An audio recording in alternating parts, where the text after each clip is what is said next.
안녕하세요. 일단 라이더입니다. 오늘은 세종에서 열린 집회 현장에 다녀온 이야기를 해보려고 합니다. 사실 오늘 집회 이야기만 하려고 했는데 현장에 도착하자마자 있었던 일이 있어서 그 이야기부터 해야 할 것 같습니다. 저는 현장에 도착하자마자 바로 촬영을 시작했습니다. 그런데 어떤 분이 저에게 오시더니 먼저 이렇게 묻더라고요. 혹시 일단 라이더님 아니신가요? 그래서 제가 그렇다고 대답했습니다. 그랬더니 그분이 갑자기 저에게 죄송하다고 하시더라고요. 무슨 일인가 했더니 지난 청와대 집회 때 있었던 일을 말씀하시는 거였습니다. 사실 지난 청와대 집회 때 공공운수노조 소속으로 보이는 분 한 명이 촬영을 제지한 사건이 있었습니다. 그날 저는 집회 참석도 하고 영상을 찍기는 했지만 결국 업로드를 하지 않았습니다. 그 때문에 저는 선동만 하고 집회 참석은 하지 않은 선동꾼이라 오해를 받기도 했습니다. 그리고 그날 다른 분으로부터도 사과를 받았습니다. 누군지 알려주면 경위를 파악해 보겠다고도 했습니다. 사실 저는 촬영을 제지했던 사람의 이름을 알고 있습니다. 하지만 그때도 모른다고 했습니다. 왜냐하면 지금은 서로 뭉쳐야 할 때인데 괜히 분열된 모습이 보여질까 걱정됐기 때문입니다. 어쨌든 그렇게 문제를 해결하려고 노력하는 모습도 있었고 사무국장님으로부터는 정식 사과 메일까지 받았습니다. 그런데 오늘 현장에서 직접 사과하는 모습을 보니까 솔직히 좀 놀랐습니다. 뭔가 인간미가 느껴졌다고 해야 할까요? 사람이 실수는 할 수 있습니다. 중요한 건 그 이후의 태도라고 생각합니다. 그리고 제 기억이 맞는지는 모르겠지만 서울 지부장님도 작년에 추모 공간에서 한번 뵌 것밖에 없는 것 같습니다. 제 얼굴을 기억해 주시고 직접 사과까지 하려고 하는 모습을 보면서 솔직히 조금 놀랐습니다. 라이더 유니온을 지지하는 많은 라이더님들이 아마 이런 모습 때문에 지지하지 않을까 생각됩니다. 인정할 줄 아는 모습, 사과할 줄 아는 모습, 개선하려는 모습까지. 오늘은 집회 현장에 대한 이야기와 함께 제가 느낀 생각들을 이야기해보려고 합니다. 오늘 집회의 핵심은 하나였습니다. 도급제 노동자들에게도 최저 단가를 보장해달라. 그런데 최저임금위원회는 이 요구를 부결시켰습니다. 그 이유는 최저임금은 근로자를 대상으로 하는 제도이고 노동자는 해당되지 않는다는 것이었습니다. 그리고 또 하나의 이유는 소상공인의 부담이었습니다. 그런데 저는 여기서 한 가지 의문이 듭니다. 지금 소상공인들을 힘들게 하는 게 과연 누구일까요? 배달 라이더일까요? 절대 아닙니다. 배달 라이더는 단 한 명도 사장님들에게 배달비를 더 내라고 요구한 적이 없습니다. 오히려 무리하게 무료 배달을 도입하고 수익이 줄어드는 것을 막기 위해 과도한 수수료를 요구하고 라이더들에게 지급해야 할 배달 수수료는 어떻게든 줄이려는 플랫폼의 구조가 지금의 문제를 만든 것 아닐까요? 플랫폼은 어떻게든 수익을 내야 합니다. 그러다 보니 배달이 조금 늦어지더라도 라이더에게 지급하는 비용을 줄이는 방향으로 시스템이 설계됩니다. 그리고 그 결과는 결국 소상공인과 라이더 모두의 부담으로 돌아옵니다. 소상공인은 플랫폼 때문에 힘든데 정작 문제의 원인을 라이더에게 돌리는 모습을 보며 솔직히 이해하기 어렵습니다. 그리고 최저임금은 근로자만 해당된다는 이야기. 저는 이 부분도 솔직히 납득하기 어려웠습니다. 이게 무슨 말장난일까요? 최근 정부는 두바퀴차 집중 단속을 하겠다고 발표했습니다. 아마 많은 분들이 이 표현이 어색하다고 느끼셨을 겁니다. 원래는 이륜차 집중 단속이라는 표현을 더 많이 사용했습니다. 그런데 왜 이런 표현이 등장했을까요? 세상이 변했기 때문입니다. 자전거가 늘어났고 전기자전거가 늘어났고 킥보드가 늘어났습니다. 그리고 그에 따른 사고도 늘어났습니다. 그래서 기존 개념으로 설명하기 어려운 상황이 된 것입니다. 결국 이륜차뿐만 아니라 두 바퀴로 굴러가는 모든 것을 담은 두바퀴차라는 단어가 선택된 것입니다.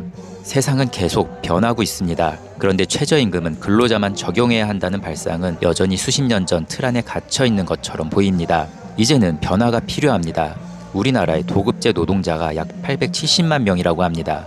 만약 이 수치가 맞다면 결코 적은 숫자가 아닙니다. 이제는 근로자라는 단어의 틀을 넘어서야 합니다. 일하는 모든 사람을 노동자로 보고 그 안에서 근로자와 도급제로 구분하는 방향으로 생각해야 합니다. 그런데 노동자를 배제하고 무조건 근로자만 보호하겠다는 발상은 2026년의 현실과 맞지 않다고 생각합니다.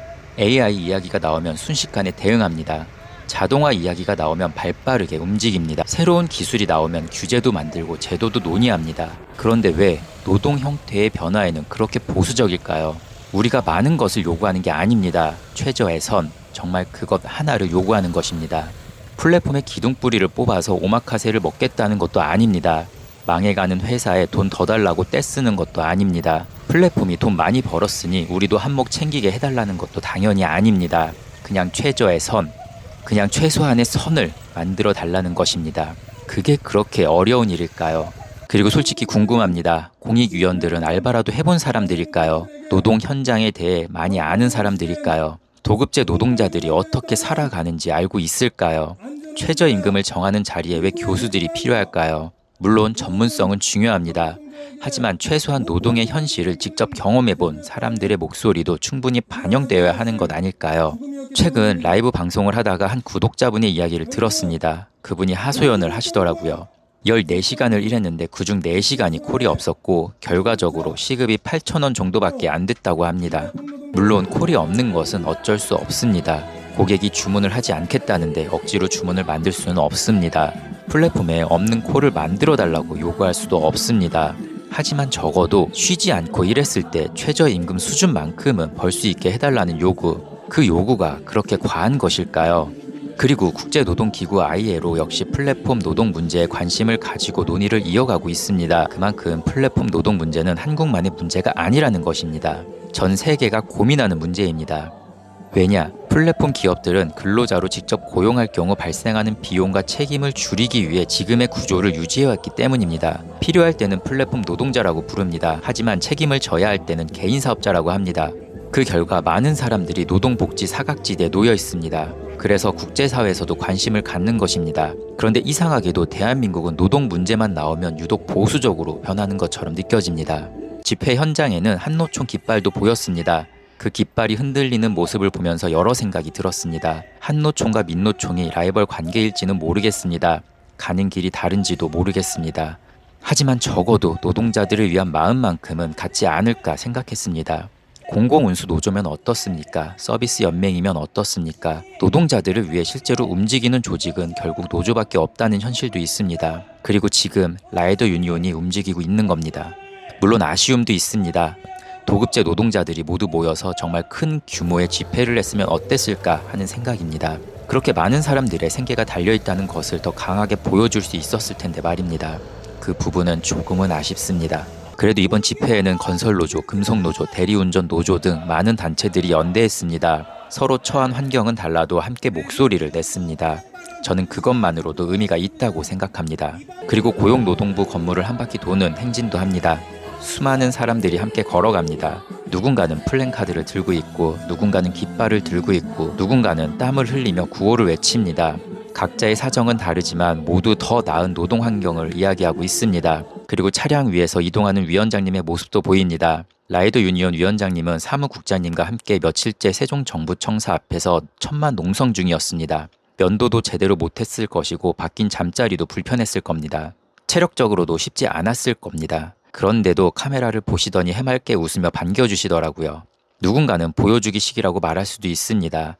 하지만 며칠 동안 천막에서 지내는 일이 결코 쉬운 일은 아닙니다. 자신이 믿는 가치를 위해 버티고 있는 사람이라는 생각이 들었습니다. 그리고 행진 도중 중앙노동위원회 건물 앞에 잠시 멈춰섰습니다.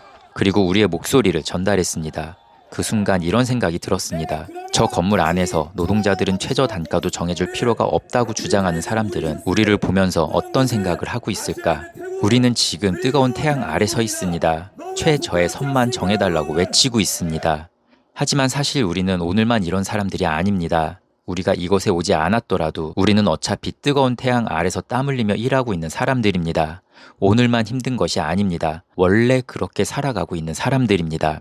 그래서 문득 궁금해졌습니다. 저 안에서 시원한 에어컨 바람을 쐬고 있는 사람들에게 우리는 어떻게 보일까? 사람으로 보일까? 아니면 그냥 모여있는 개미들처럼 보일까? 그리고 또 다른 장면이 나옵니다. 고용노동부 직원에게 각 단체 대표들이 모여 면담 요구서를 전달하는 장면입니다. 우리 이야기를 다시 한번 들어달라는 요구서, 그 서류는 그들에게 어떤 의미일까요? 그냥 귀찮은 문서일까요? 문서 3단기로 들어갈 종이 한 장일까요? 아니면 누군가의 삶을 다시 한번 들여다보게 만드는 중요한 자료일까요? 고용노동부, 부서 이름에는 분명 노동이라는 단어가 들어갑니다.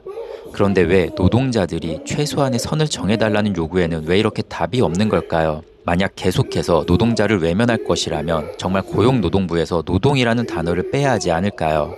이 말이 과격하게 들릴 수도 있습니다. 하지만 그만큼 답답하다는 이야기입니다. 거리도 멀었고 평일이었고 날씨도 무척 더웠습니다. 그래서 엄청난 인파가 모인 것은 아니었습니다. 하지만 그럼에도 불구하고 많은 사람들이 현장에 나왔습니다. 각자의 일을 잠시 멈추고 각자의 시간을 내서 자신의 생계와 미래를 이야기하기 위해 모였습니다.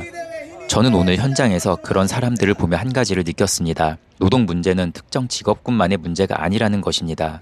오늘 라이더의 문제라고 외면하면 내일 대리기사의 문제가 될 수 있습니다.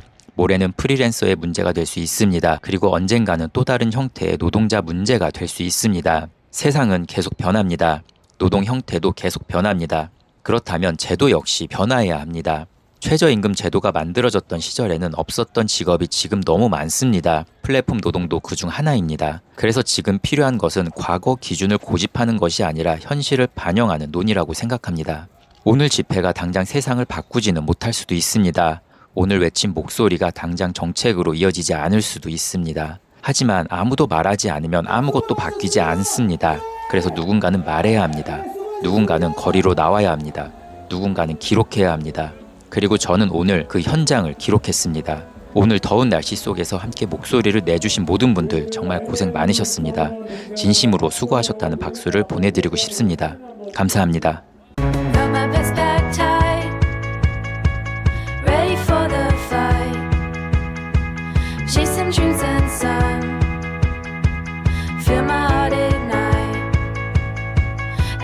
Calling loud, with laughter in